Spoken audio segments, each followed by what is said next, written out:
আসসালামু আলাইকুম, সবাইকে শুভেচ্ছা জানাই আমার নিয়মিত ইউটিউব চ্যানেল ইউরোপ লাইফস্টাইলের পক্ষ থেকে।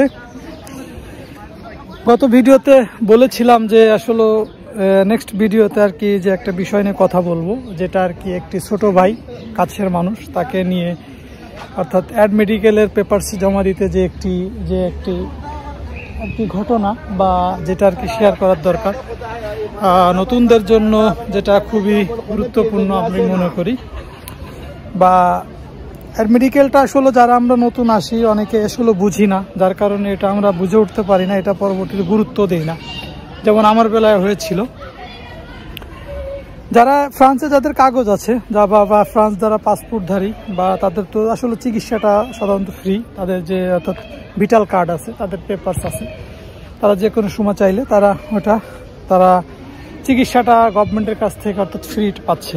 এবং যারা আমরা নতুন আসি তাদেরকেও আমরা যখন এখানে আশ্রয়ের জন্য আবেদন করি, অর্থাৎ ফ্রান্সে পলিটিক্যাল এজাইল বা রাজনৈতিক আশ্রয়ের জন্য আমরা আবেদন করে থাকি।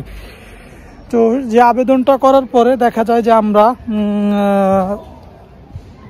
আমাদেরকে যে তারা রাজনৈতিক আশ্রয়ের পর যে একটা পেপারস দেয়, যেটা রেসিপিসি, বা তার পরবর্তীতে আমাদেরকে 3 মাস পরে যে অর্থাৎ সিএম, আমরাও একটা নতুন যারা, আমি না শুধু, আমরা না সবাই নতুন যারা আসে একটা চিকিৎসার জন্য একটা কাগজ পেয়ে থাকে সিএম, অর্থাৎ মেডিকেল যে ফ্রি যে আর কি ট্রিটমেন্ট ফ্রির জন্য যে একটা পেপার দিয়ে থাকে।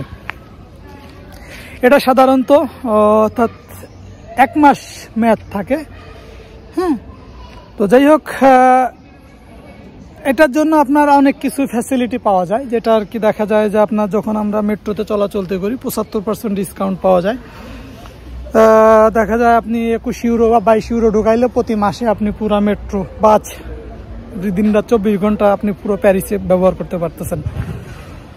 সো এই কাগজটি 1 বছরের জন্য মেয়াদ হয়ে থাকে। এই কাগজটি মেয়াদ চলে গেলে পরবর্তীতে আর কোনো মেয়াদ, অর্থাৎ যদি আপনার রেসিপিসির মেয়াদ থাকে তাহলে বাড়িয়ে দেওয়া, যদি রেসিপিসির মেয়াদ না থাকে, অর্থাৎ আপনার যে রাজনৈতিক যে আবেদন করেছিলেন যদি ওইটার 1 বছর মেয়াদ শেষ হয়ে যায়, তাহলে আর পরবর্তীতে আপনার যে মেডিকেল ফ্রি যে কাগজটি সিএমও এটা রিনিউ করে দিবে না। এছাড়াও পরবর্তীতে অনেক সিস্টেমগুলো আছে, এটা পরবর্তী একদিন বলবো সময় নিয়ে। তো এটা শেষ হয়ে যাওয়ার পরে যদি কারো কেস শেষ হয়ে যায়, এখানে রাজনৈতিক আশ্রয়ের জন্য আবেদন করা হয়, সাধারণত এটা যদি রিজেক্ট হয়ে যায়, রিফিউজ হয়ে যায়, যে না তারা এটা আমাদেরকে করে নাই, অ্যাকসেপ্ট করে না, এটা যদি শেষ হয়ে যায়, তাহলে আমাদের তো আর রেসিপিসির মেয়াদ থাকে না। বা যদি আপনার কাজ না থাকে, তখন আমাদের গুরুত্বপূর্ণ একটা সাবজেক্ট হলো অ্যাড মেডিকেল। সো এই অ্যাড মেডিকেল সাবজেক্টটা আমরা অনেকেই গুরুত্ব দেই না, অনেকে আবার পরবর্তীতে গুরুত্ব দেই, কারণ এখানে চিকিৎসা খরচটা অতিরিক্ত।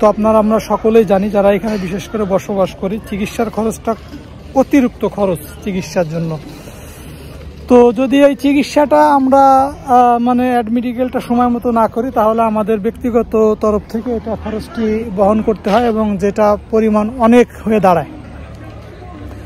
সো অ্যাড মেডিকেলের বিষয়টা বর্তমানে আমি যেহেতু গতকালকে গিয়েছিলাম জমা দেওয়ার জন্য, একটা ছোটো ভাইকে নিয়ে সহ আমি গিয়েছিলাম।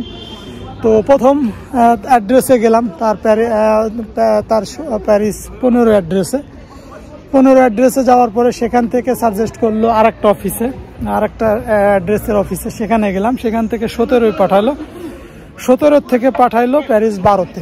তাই 17 থেকে জিজ্ঞেস করলো যে ফাইলটা কি জন্য জমা দিবি। রিসিপশনে সরাসরি যাওয়া হয়েছিল। তো রিসিপশন থেকে বললো যে এটার জন্য সরাসরি এটা হলো অ্যাড মেডিকেলের পেপার, সেটা জমা দিতে চাই নতুন করে। তো সে বললো যে অ্যাড মেডিকেল এখানে হয় না, প্যারিস 12-তে।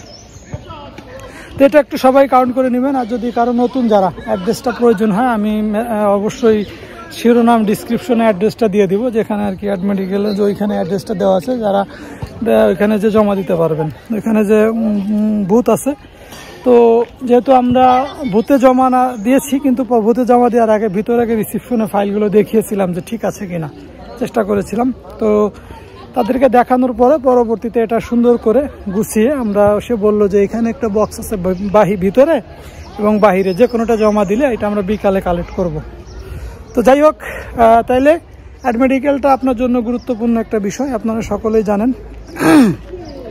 এবং এটার জন্য আপনার অবশ্যই পাসপোর্ট এবং আপনার ছবি এবং ফর্ম পূরণ করা, আপনার শারীরিক যদি কোনো অসুস্থতা থাকে সেটার প্রুফ তুলে ধরানো, বা এর আগে বিভিন্ন কোনো গুরুত্বপূর্ণ আপনার সমস্যা হয়েছে সেগুলো বুঝায় তাদেরকে অ্যাপ্লিকেশন আকারে লেখা, সুন্দর করে গুছিয়ে। তবে মেডিকেলটা দেখা যায় অনেকের ক্ষেত্রে দেয়, অনেকের ক্ষেত্রে দেয় না। যদি কাজ থাকে সেই ক্ষেত্রে না দেওয়ার সম্ভাবনাই বেশি, আবার অনেক সময় দেয়। তো যাই হোক, চেষ্টা করবেন, এটা একটা গুরুত্বপূর্ণ কাগজ। কারণ চিকিৎসা, স্বাস্থ্য ভালো তো তার সব ভালো। তো চেষ্টা করবেন স্বাস্থ্যকে ভালো রাখার জন্য। চিকিৎসা শরীর ভালো থাকলে মন ভালো থাকবে, কাজে মন বসবে।